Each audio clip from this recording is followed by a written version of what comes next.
নিয়ে তারপরে তোমার বিচার করব। একটা সেকেন্ডের জন্য বান্দা ডান বাম হওয়ার কোনো সুযোগ তোমার হবে না। আল্লাহর নবী বলেন, কিয়ামতের ময়দানে প্রত্যেককেই আসামির কাঠগড়ায় দাঁড়াইয়া সকল কিছুর হিসাব আল্লাহর দরবারে দিতে হবে।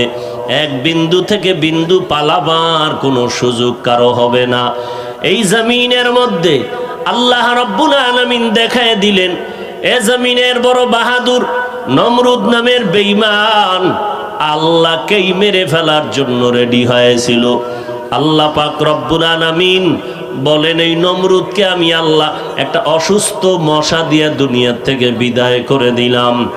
কারণ আমি আল্লাহর দেওয়া সম্পদ পেয়ে অহংকারী হয়ে বলল, আল্লাহর পথে আর দান করব না, যাকাত দিব না।